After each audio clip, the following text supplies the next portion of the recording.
తిరుమలగిరి, ముత్తారం, అమ్మపేట ఆ గ్రామాల్లో ఉన్న పుణ్యక్షేత్రాలని దర్శించుకొని మొక్కులు చెల్లించుకొని హైదరాబాద్ వాపస్ తిరిగి వస్తున్న నేపథ్యంలో మా అమ్మాయి ప్రేమ, డాడీ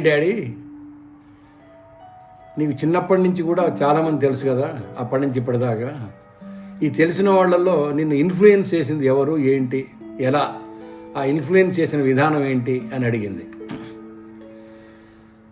నేను యాక్చువల్గా నన్ను ఎవరు ఇన్ఫ్లుయెన్స్ చేయలేదు అని ధైర్యంగా చెప్పొచ్చు, కానీ అంతో ఇంతో ఇన్ఫ్లుయెన్స్ కాకుండా అయితే లేను. నేను కూడా ఇన్ఫ్లుయెన్స్ అయ్యాను. నేను చిన్నతనంలో గ్రామాల్లో మా ఊళ్ళో 3వ తరగతి 5వ తరగతి చదువుతున్నప్పుడు ఒక రకమైన ఇన్ఫ్లుయెన్స్ అవుతే, ఆ తర్వాత ఖమ్మం రికాబదార్ హై స్కూల్కి వచ్చిన తర్వాత మరో రకమైన ఇన్ఫ్లుయెన్స్లకు నేను లోబడితే, కాలేజీ చదువు, ఖమ్మం కాలేజీ చదువు, ఆ తర్వాత హైదరాబాద్ కాలేజ్ చదువు అయిపోయిన తర్వాత వివాహం అయిన తర్వాత మళ్ళీ నాగ్పూర్ చదువు అయిన తర్వాత వైవాహిక జీవితం నడుస్తుండగానే మళ్ళీ లైబ్రరీ సైన్స్ చదువు, ఈ అన్ని కలగాపలం జరుగుతున్న నేపథ్యంలో ఒక్కొక్క స్టేజ్లో ఒక్కొక్కళ్ళ ద్వారా అంతో ఇంతో ఇన్ఫ్లుయెన్స్ అయినానని చెప్పలేను, కానీ అంతో ఇంతో ప్రభావం మటుకు పడ్డది. అది హయ్యెస్ట్ ప్రభావం మటుకు నా మీద పడ్డది ఎవరి ద్వారా అంటే మా ఆవిడ ద్వారా అని చెప్పొచ్చు అనమాట. ఎందుకంటే వివాహం అయిన తర్వాత పూర్తిగా ఒక సీ చేంజ్ వచ్చేసింది నాకు. ఆ సీ చేంజ్ వల్లనేమో బహుశా నేను గ్రామంలోనే ఉండిపోదాం అనుకున్నాను. అక్కడే ఉండి ఏ సర్పంచ్గానో లేకపోతే ఆద్యతన భవిష్యత్తులో ఏదైనా హెల్ప్ చేసినట్టయితే ఓ ఎమ్మెల్యేగానో ఏదైనో అలా రాజకీయ జీవితం గడుపుదాం అనుకున్నాను. కానీ నేను మళ్ళీ ఆ గ్రామీణ జీవితం నుంచి బయటపడి చదువుకొని 1 కాదు 2 డిగ్రీలు చేసి ఉద్యోగంలో చేరి, చిన్న ఉద్యోగం నుంచి చిన్న ఉద్యోగం నుంచి ఇంకో ఉద్యోగం మెట్టు ఎక్కుతూ ఈరోజు నేను లైబ్రరీనిగా నా జీవనయానం మొదలుపెట్టి ముఖ్యమంత్రి గారి ప్రధాన పౌర సంబంధాల అధికారిగా ఎదిగే స్థాయి వరకు రావడానికి నన్ను ఎక్కువగా ఇన్ఫ్లుయెన్స్ నేను అయింది మటుకు బహుశా మా ఆవిడని చెప్పక తప్పదని. అయితే ఈ వరుస క్రమంలో మటుకు నాకు కొంతమంది మిత్రులు అయితే ఎదురయ్యారు. ఆ మిత్రులు కూడా ఇన్ఫ్లుయెన్స్ చేశారు. అంటే చెప్పుకోవాలంటే చిన్నతనంలో నేను కలిసిమెలిసి తిరిగేవాడిని. చట్టు ఎంకులని ఉండేవాడు మా ఊళ్ళో, వాడితో కలిసిమెలిసి తిరిగేవాడిని. తుమ్మ చెట్లు బంకకు పోయేవాడిని, తీసుకొచ్చేవాళ్ళం. అదేదో ఆ తర్వాత ఆ ఊళ్ళోనే ఏటుకూరు నారాయణ ఉండేవాడు. ఆ తర్వాత నేను స్కూల్ చదువుకు వచ్చేటప్పటికల్లా తర్వాత నాకు బంధువైనటువంటి బండారు శ్రీనివాసరావు, ఎల్వీఆర్ఎస్ శర్మ నుండి ఒక ఫ్రెండ్ ఉండేవాడు. వీళ్ళ ఇన్ఫ్లుయెన్స్ కొంత నా మీద పడేది. వీళ్ళ ఇన్ఫ్లుయెన్స్ పడటం వల్ల స్కూల్లో చదువు సంధ్యల వ్యవహారంలో కానీ లేకపోతే స్కూల్ రాజకీయాల వ్యవహారంలో కానీ కొంత ఇన్ఫ్లుయెన్స్ అయ్యేవాడిని. ఆ తర్వాత కాలేజీకి వచ్చిన తర్వాత ముఖ్యంగా వనం నరసింహరావు గారు, మా బాబాయ్ వరుసగా వనం నరసింహరావు గారి ఇన్ఫ్లుయెన్స్ కొంత పడ్డది. వనం నరసింహరావు గారు, ఆయన చనిపోయిన తమ్ముడు రంగారావు ఇన్ఫ్లుయెన్స్. కాలేజీ అయిపోయిన తర్వాత మళ్ళీ హైదరాబాద్ వచ్చిన తర్వాత ఇక్కడ న్యూ సైన్స్ కాలేజీలో నేను దాదాపు అనామకుల్లాగానే ఉండిపోయేవాడిని. ఎందుకంటే నేను చాలా చిన్నవాడిని. ఆ కాలేజీలో నా క్లాస్మేట్స్ అందరిలో చిన్నవాడిని. బహుశా నా ఏజ్ ఉన్నవాడే బాలమోళ్ళు ఉండేవాడు. కొంచెం బాలమోళ్ళ ఇన్ఫ్లుయెన్స్ ఉండేది. ఆ తర్వాత నేను మ్యారేజ్ చేసుకున్నప్పటి నుంచి మటుకు ఇందాక నేను చెప్పినట్టు నేను ఇన్ఫ్లుయెన్స్ అంతా మొత్తం మా ఆవిడ నా మీద ఇన్ఫ్లుయెన్స్ అంటే నేను బలవంతం చేసి బలవంతంగా రుద్దటం కాదు, తన ప్రభావం మటుకు నా మీద పట్టం మొదలైంది. ఆ ప్రభావం నేపథ్యంలో కొంత మా అత్తగారు, మామగారు, తర్వాత పరోక్షం మా నాన్న, అమ్మ వీళ్ళందరూ కూడా నేను పైకి రావాలి, ఏదో విధంగా చాలా గొప్పవాణి కావాలి అన్న వాళ్ళ ఆలోచనకు అనుగుణంగా నేను కొంత నా వ్యవహార శైలిలో మార్పులు చేర్పులు చేసుకుంటూ వెళ్ళాను నేను. ఆ తర్వాత నాగ్పూర్లో ఎంఏ చదువుకుంటున్న రోజుల్లో నా క్లాస్మేట్స్ ఉండేవాళ్ళు. అరుణ్ ఉపాధ్యాయ అని క్లాస్మేట్ ఉండేవాడు, వైకే మోహన్ రావు అని క్లాస్మేట్ ఉండేవాడు. క్లాస్మేట్స్ కాకపోయినా తుర్లపాటి సాంబశివరావు గారు ఉండేవాడు, తర్వాత వరప్రసాద్ ఉండేవాడు. వీళ్ళందరూ కూడా అంటే నేను వీళ్ళందరి యొక్క ఇన్ఫ్లుయెన్స్ పడ్డదని నేను చెప్పలేను, కానీ వీళ్ళందరితోటి కలిసిమెలిసి సహచర్యంలో జీవించడం వల్ల ఒక రకమైనటువంటి వాళ్ళ అలవాట్లు నాకు, నా అలవాట్లు కొన్ని వాళ్లకు ఇలా ట్రాన్స్ఫార్మ్ కావడం మటుకు జరిగినాయి. ఇక ఆ తర్వాత ఎంఏ అయిపోయిన తర్వాత ఊరికి రావటం, అప్పటికే అంతకుముందే వివాహం కావటం వల్ల ఎంఏ అయిపోయి వచ్చిన తర్వాత కొద్ది రోజులకే నాకు మా అమ్మాయి ప్రేమ పుట్టడం, ఉద్యోగం రావటం, ఆ ఉద్యోగం వచ్చిన నేపథ్యంలో సపరేట్గా వైవాహిక జీవితం గడపడం మొదలైన తర్వాత పూర్తి ఇన్ఫ్లుయెన్స్ కూడా మావిడి ఇన్ఫ్లుయెన్స్ అని చెప్పక తప్పదు నా మీద. ఎలా ఇన్ఫ్లుయెన్స్ అంటే యాక్చువల్గా ఏ పని చేయాలన్నా, ఏ వర్క్ మొదలు పెట్టాలన్నా సలహా సంప్రదింపులు అనేటువంటి మా ఇంట్లో మా ఆవిడ నేను తప్ప సలహా సంప్రదింపులు నేను ఎవరి మీద పెద్దగా నమ్మకం పెట్టుకునేవాడు కాదు.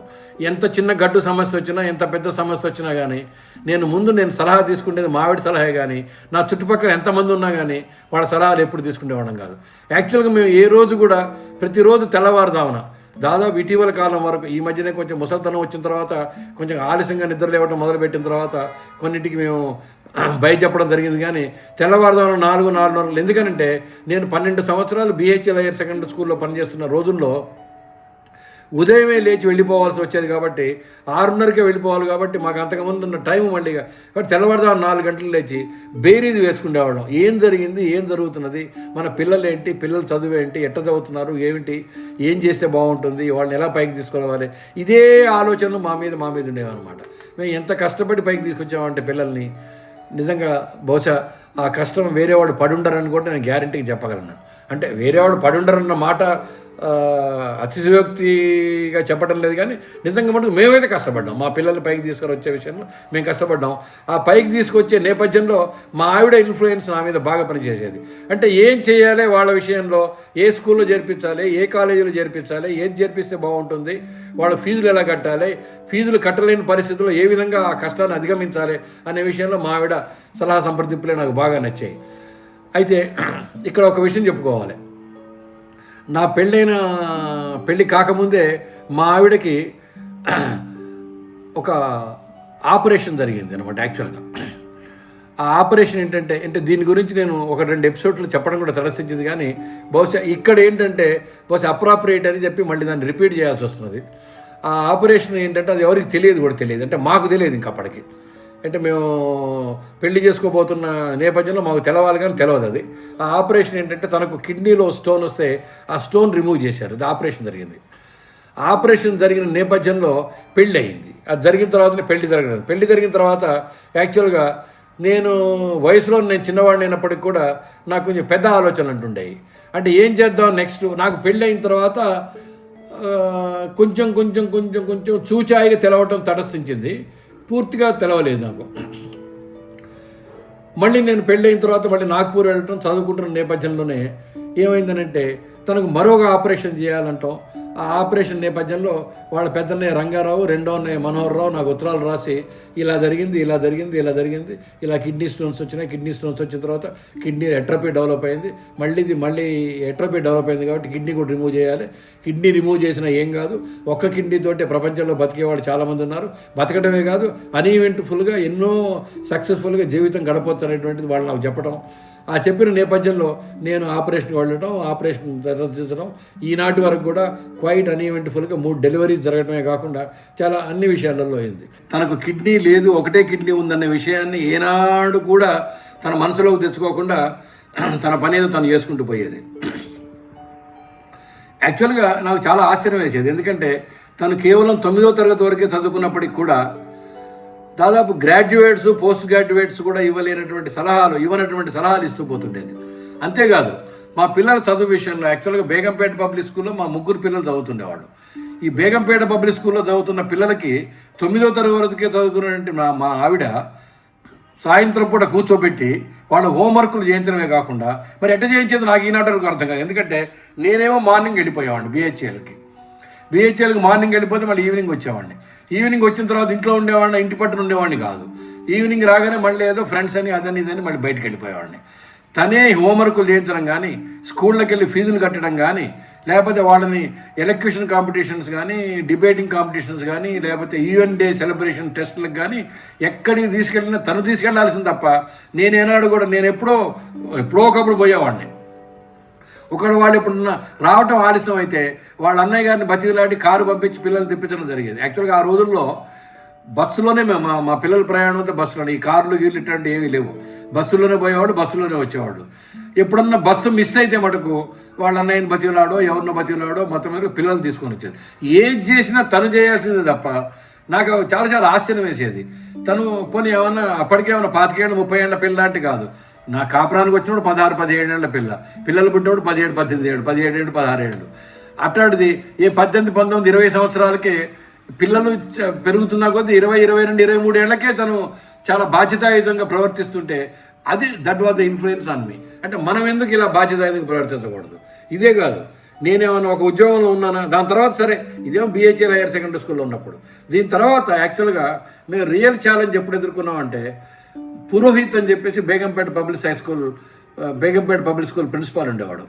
ఆ పురోహిత్ ఆయన ట్రాన్స్ఫర్ అయ్యి వెళుతూ ఏం చేశాడు, మమ్మల్ని పిలిచి మా ఇద్దరు అమ్మాయిని బేగంపేట పబ్లిక్ స్కూల్కి తీసి వేరే స్కూల్లో పెట్టమన్నాడు. ఎందుకు సార్ అని అడిగితే, ఇది కో ఎడ్యుకేషన్ అయింది, మీరు వచ్చిన మిడిల్ క్లాస్ బ్యాక్గ్రౌండ్ ఇక్కడ పనికిరాదు, మీ అబ్బాయిని ఉంచండి, మీ అబ్బాయిని చదివించండి, కానీ కో ఎడ్యుకేషన్ బ్యాక్గ్రౌండ్కి మీ పిల్లలకి ఇబ్బంది అవుతుంది.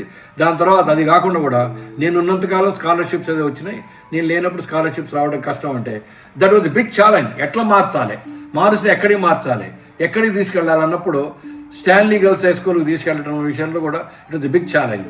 చివరికి స్టాన్లీ గర్ల్స్ హై స్కూల్ తీసుకెళ్ళాలంటే నేను BHL హైయర్ సెకండరీ స్కూల్లో పనిచేస్తున్న మెషాక్ అనే ఒక టీచర్ ఉండేది, లలితా మెషాక్ వాళ్ళ relative Stanley public school principal అవుతే వాళ్ళని పట్టుకొని అక్కడ బిషప్ని పట్టుకొని చేసి అది చేసి వీటన్నిటి కూడా ఎవరిని పట్టుకోవాలి, ఎవరిని అప్రోచ్ కావాలి అన్న సలహా మటుకు మళ్ళీ మావిడిచ్చేది నాకు. అదే కాదు, ఈనాటి వరకు కూడా ఏదన్నా చిన్న విషయం వచ్చినా కానీ ఇలా చేయండి అని వెంటనే సలహా మటుకు తను ఇస్తూనే ఉన్నది. అది కాకుండా నా ఉద్యోగాలు సరే, BHL హైయర్ సెకండరీ స్కూల్ అయిపోయిన తర్వాత అక్కడి నుంచి రాజ్భవన్లో చేరాను. రాజ్భవన్ నుంచి ఇంకో చోటు పోయినాను. ఎక్కడికి పోయినా ఇలా ఉద్యోగాలు మారుతున్న నేపథ్యంలో మారితే ఎలా ఉంటుంది, మారుతున్న ఉద్యోగం మంచిదా చెడ్డదా, దీని విషయంలో కూడా సలహాలు ఇచ్చేది. ఏజ్లో నాకన్నా 5-6 ఏళ్ళే చిన్న, కానీ సలహాలు ఇవ్వటంలో మటుకు నాకన్నా 5-6 ఏళ్ళు పెద్దలాగా అనిపించేది. అందుకనే అంటారు ఏదో కార్యేషు రంభ కరణేషు అదేదో ఉంది ఒక సూక్తి, నాకు సరిగ్గా గుర్తు రావటం లేదు. దాని ప్రకారం ఏంటంటే ఎంతో చక్కటి సలహాలు ఇచ్చి స్ఫూర్తిదాయకంగా నిలిచినటువంటి ఆవిడ. ఆ తర్వాత నేను పెద్దవాడిని అవుతున్నా కొద్దీ నా బాధ్యతలు పెరుగుతున్న నేపథ్యంలో కూడా నాకు ఎక్కడికక్కడ సలహాలు సంప్రదింపులకి తనే ఇది. సరే, వాళ్ళ బ్రదర్స్ రంగారావు, మనోహర్ రావు వాళ్ళు కూడా నాకు సలహాలు ఇస్తుండేవాడు, వాళ్ళ సలహాలు తీసుకుంటుండేవాళ్ళు. ముఖ్యంగా డాక్టర్ రంగారావు అయితే అనుక్షణం ఎప్పుడు ఏ ఇబ్బంది కలిగినా ఏది జరిగినా కానీ ఆయన సలహా సంప్రదింపుతో నేను ఉద్యోగాలు మారాల్సి వచ్చినా, కొత్త ఉద్యోగంలో చేరాల్సి వచ్చినా, ఉద్యోగం పోయినప్పుడు మరో ఉద్యోగం రావాల్సి వచ్చినా అతను ఇచ్చాడు. కానీ ఆయన అడగాలన్న సలహా మటుకు మళ్ళీ మావిడి దగ్గర నుంచి వచ్చేది. మేము యాక్చువల్గా నా ఫస్ట్ ఉద్యోగం ఇల్లెందులో ఫస్ట్ ఉద్యోగం నాది, గ్రాడ్యుయేట్ లైబ్రేరియన్గా ఇల్లెందు జూనియర్ కాలేజీలో ఉద్యోగం చేస్తుండేవాడిని. ఆ తర్వాత ట్రాన్స్ఫర్ చేయించుకొని ఖమ్మం వచ్చాను. ఖమ్మం వచ్చిన తర్వాత ఖమ్మంలో ఉన్నప్పుడే షాహజానా బేగం ద్వారా, తర్వాత డాక్టర్ రంగారావు గారి ఫ్రెండ్షిప్ ద్వారా ఇక్కడ నాకు లైబ్రరీ సైన్స్లో సీట్ వచ్చింది. లైబ్రరీ సైన్స్లో సీట్ వచ్చిన తర్వాత ఆ సీట్ చదువుకుంటున్న సందర్భంలోనే నేను కొద్ది రోజులు వేరుగా ఒక్కడిని ఉన్నప్పటికి కూడా తర్వాత మా ఆవిడని హైదరాబాద్కి తీసుకొని వచ్చేసి కలిసి కాపురం ఉంటుండేవాడు, ఇక్కడే ఉంటుండేవాడు. దాని తర్వాత నాకు BHL హైయర్ సెకండరీ స్కూల్లో ఉద్యోగం వచ్చింది. అప్పుడు మేము యాక్చువల్గా it was a bit challenge. ఎందుకంటే ఖమ్మం వదిలిగా బయటికి రావాలన్నమాట.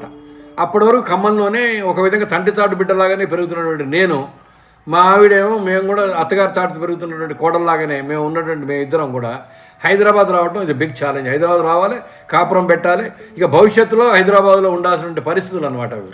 హైదరాబాద్ రావాలన్న నిర్ణయం కూడా మామూలు నిర్ణయం కాదు. Actually it was a challenge job. ఎందుకంటే హైదరాబాద్ వెళితే ఎలా ఉంటుంది, వెళ్ళకపోతే ఎలా ఉంటుంది, ఖమ్మంలోనే ఉంటే ఎలా ఉంటుంది, ఖమ్మంలో ఉంటే ఏంటంటే ఒక విధంగా ఇంటి సపోర్ట్ ఉంటుంది, ఇంటి సపోర్ట్ ఉంటే బాగుంటుందా, అలా లేకుంటే బాగుంటుందా, జీతం 300 రూపాయల జీతం మాత్రమే, హైదరాబాద్ వెళ్ళాలన్నా వద్దా, చివరికి డిసైడ్ చేసుకున్నాం హైదరాబాద్ వెళ్ళాలి. ఎందుకంటే పిల్లల భవిష్యత్తును దృష్టిలో పెట్టుకొని హైదరాబాద్ వెళితే మంచి స్కూళ్ళల్లో మంచి కాలేజీలలో చదివించినట్టయితే మంచి భవిష్యత్తు ఉంటుందనే నిర్ణయానికి వచ్చేసి హైదరాబాద్ వచ్చాం. మేము హైదరాబాద్ వచ్చినప్పుడు యాక్చువల్గా ఎవరు లేరు, మేమే. అయితే మాకన్నా ముందర ఒక వనం రంగారావు, గీత వాళ్ళు మటుకు వచ్చారు. వాళ్ళు వాళ్ళు తప్ప మేము హైదరాబాద్ వచ్చినప్పుడు ఎవరు లేదు. రంగారావు లేడు, మనోహర్ రావు లేరు, వీళ్ళెవరు సీనప్ప లేడు, వీళ్ళెవరు లేరు. మొట్టమొదటిగా వచ్చింది మేమే మొట్టమొదటికి వచ్చాం. మేము మొట్టమొదటి వచ్చినప్పుడు అసలు ఏం చేయాలి, ఎలా ఉండాలి, కాపురం ఎలా పెట్టాలి, ఎక్కడ ఉండాలి, ఏమిటి అనేటువంటిది అంత ఇది. మొట్టమొదటి వచ్చినప్పుడు ఇక్కడ ఎక్కడున్నామంటే మేము మల్లికార్జునరావు గారి ఇంట్లో ఉన్నాం.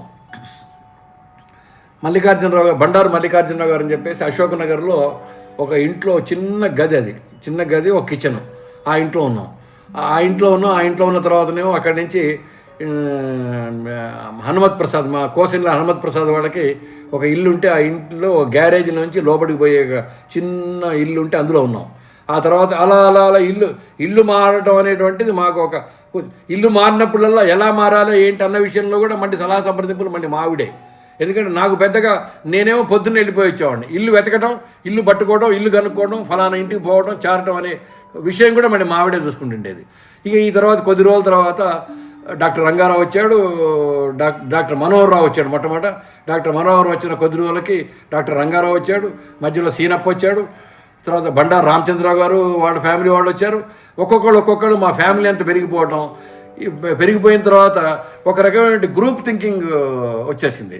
ఆ గ్రూప్ థింకింగ్ రావటం వల్ల ఏంటంటే ఒక ధైర్యం కూడా వచ్చేసింది. అయ్యో మనవాడు ఇంతమంది ఉన్నారు అనే ధైర్యం వచ్చేసింది. ఆ ధైర్యంలోనే యాక్చువల్గా నాకు కొన్ని 2-3 విషయాలు బాగా గుర్తున్నాయి. మేము బిహెచ్ఏల్ హైయర్ సెకండరీ స్కూల్లో ఏదైనా ఫంక్షన్కి పోవాలంటే ఇద్దరం పోతుండేవాళ్ళం. ఎందుకంటే ఆ ఫంక్షన్కి మటుకు ఇద్దరం అటెండ్ అయ్యేవాళ్ళం. ఇద్దరం అటెండ్ అయ్యి రావటం పోవటం మటుకు చాలా ఇబ్బందికరంగా ఉండేది బిహెచ్ఎల్. కానీ పాపం పద్మావతి గారు మాకు తప్పక ఒక వెహికల్ ఇచ్చేవారు ఆ రోజుల్లో. ఆ వెహికల్లో పోతుండేవాళ్ళం, గ్యారంటీగా వస్తుండేవాళ్ళం, ఏ ఇబ్బంది లేకుండా వస్తుండేవాళ్ళం.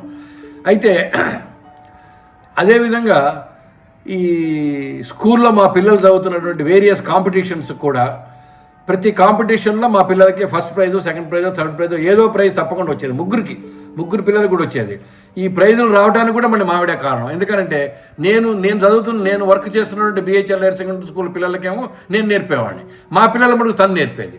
తను ఎట్ట నేర్పేది అనేది నాకు ఇప్పటికి కూడా ఆశ్చర్యకరమైన విషయం. ఎందుకంటే తనకు ఇంగ్లీషే పెద్దగా రాదు, చదువు ఎక్కువ లేదు, కానీ ఈ ముగ్గురు పిల్లలకు కోచింగ్ తనే ఇస్తుండేది. అంటే నేను కూడా ఇచ్చేవాడిని, అది ఇవ్వలేని కాదు, బట్ మొత్తమే తను ఎక్కువగా ఇస్తుండేది.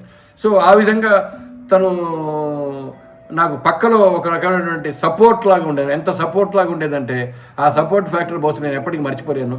ఇవన్నీ ఒక ఎత్తు అయితే సరే, నేను అవునన్నా కాదన్నా కానీ నాకు చిన్నతనం నుంచి మా నాన్న నాకు ఆధ్యాత్మికం ఎంత నేర్పుదామని ప్రయత్నం చేసినప్పటికీ కూడా ఎందుకో తలకక్కలేదు. కమ్యూనిస్టు భావాలతోటే నేను ఉన్నాను. నా చుట్టుపక్కల గ్రామాలలో కమ్యూనిస్ట్ ఇన్ఫ్లుయెన్స్ కూడా నా మీద బాగుపడ్డది. నేను మా ఊళ్ళో ఉన్న 3 సంవత్సరాలు కూడా చుట్టుపక్కల గ్రామాల కమ్యూనిస్టు వాళ్ళతోటి, కమ్యూనిస్టు పార్టీ వాళ్ళతోటి, మా గ్రామంలో కమ్యూనిస్టు పార్టీ వాళ్ళతో సంబంధాలు ఉండే ఎక్కువగా. కమ్యూనిస్ట్ ఇన్ఫ్లుయెన్స్ నా మీద బాగుపడేది. దేవుడు అంటే నమ్మకం లేదని కాదు, కానీ దేవుడిని పెద్దగా భక్తితోటి నమ్మటం, భక్తితోటి ఆరాధించడం, గుళ్ళకు పోవడం, గోపురాలకు పోవడం, బొట్టు పెట్టుకోవడం అవన్నీ నేను చేయకపోయేవాడిని నేను. కానీ ఆ తర్వాత కాలంలో మా ఆవిడకి ఎందుకో మా నాన్నగారి పూజా పునస్కారాలన్నీ వారసత్వంగా అబ్బినాయి. ఆ పూజా పురస్కారాలు వారసత్వంగా తనకు అబ్బటం కాకుండా నాకు కూడా ఆ పూజా పునస్కారాలు నాకు కొంచెం అంటపట్టేట్టు చేసింది. ఆ వంటపట్టేట్టు చేయడం వల్లనేమో బహుశా నేను ఒక 16-20 సంవత్సరాల క్రితం నాలో కూడా కొంచెం ఆధ్యాత్మికత, దేవుడు, భగవంతుడు, పొద్దున్న లేచి స్నానం చేసిన తర్వాత ఒక పావు గంట, 10 నిమిషాలు, 5 నిమిషాలు దేవుడి మీద నిలబడి పూజ చేసుకోవాలనేటువంటి భావన కలిగించింది. సో ఆ ఇన్ఫ్లుయెన్స్ కూడా అగైన్ మా ఆవిడే నా మీద ఇన్ఫ్లుయెన్స్ రావడం జరిగింది. సో ఆ ఇన్ఫ్లుయెన్స్ వల్లనేమో బహుశా నేను ఆధ్యాత్మికపరమైన గ్రంథాలు రాయటం, ఆ గ్రంథాలు 10 మంది మెచ్చుకోవడం జరిగింది. ఇప్పటికీ నేను రామాయణం రాశాను, భారతం రాశాను, భాగవతం రాశాను, భారతం రాశాను, ఇవన్నీ రాశాను. వీటన్నింటిని 10 మంది మెచ్చుకోవడం జరిగింది. వీటన్నిటి వెనక ఇన్ఫ్లుయెన్స్ యాక్చువల్గా నేను ఒక విషయం ఇక్కడ నాకు బాగా గుర్తుంది. నేను రామాయణం సుందరకాండ మొదలుపెట్టినప్పుడు రాశాను అన్నమాట. రాసిన తర్వాత మొదటి లైన్ చూసి మా ఆవిడ ఏమందంటే, ఇది తప్పండి, రావణాసుడితో రామాయణం మొదలు పెట్టకూడదు, రాముడితో రామాయణం మొదలు పెట్టాలని సలహా ఇచ్చింది తనే అనమాట యాక్చువల్గా. సో నేను రాసిన మొదటి లైన్ తీసేసి మళ్ళీ వేరే లైన్ పెట్టాను. ఆ విధంగా నేను రాసిన పుస్తకాల్లో కూడా తన ఇది చిలకపాటి విజయరాఘవాచార్యులు గారు అని చెప్పేసి నా పక్కన సహచరుడు గుండా ఆయన ఎప్పుడు అంటుంటాడు, జ్వాల గారు, మా చెల్లెలు విజయలక్ష్మి గారే మీకు స్ఫూర్తి అండి, మా చెల్లెలు విజయలక్ష్మి గారు చేపట్టే మీరు ఇన్నాడు బట్టి కూడా ఇవి రాయగలుగుతున్నారు, ఆవిడ స్ఫూర్తి, ఆవిడ మీ వెనకుండి రాయిచేస్తున్నారు.